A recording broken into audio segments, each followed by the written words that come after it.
छत्रपती शिवाजी महाराज महाराजस्व समाधान शिबिरात अंगणवाडी सेविकांचा केला सन्मान।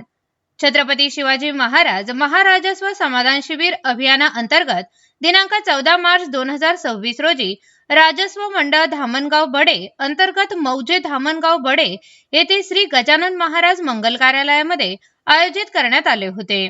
सदर शिबिरामध्ये मोताळा तालुक्यातील एकात्मिक बाल विकास प्रकल्प अंतर्गत सेवा देणाऱ्या अंगणवाडी सेविकांचा सुद्धा छत्रपती शिवाजी महाराज महाराजस्व समाधान शिबिरात प्रशस्ती पत्रक देऊन सन्मान करण्यात आला। त्यावेळी मोताळा तहसीलदार सरिता पाटील, पंचायत समिती गट विकास अधिकारी अशोक काळे इत्यादी उपस्थित होते।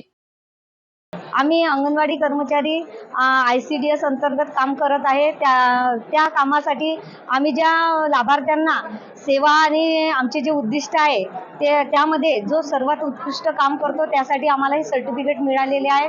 आम्ही ज्या लाभार्थ्यांना 0 ते 6 वर्ष लाभार्थ्यांना पूरक पोषक आहाराच्या आरोग्यविषयक संदर्भ सेवेच्या विविध सेवा देत असतो आणि त्यांच्या आरोग्याविषयीचे जे कार्य आहे ते पार पाडत असतो। त्यामध्ये ज्या अंगणवाडी सेविका सर्वात जास्त काम करतात त्यांना गोल्डचे सर्टिफिकेट मिळालेले आहे। ज्या अंगणवाडी सेविका त्याच्यानंतर थोड्या कमी स्वरूपाचं काम करतात त्यांना सिल्वर स्वरूपाचे सर्टिफिकेट या ठिकाणी मिळालेले आहे।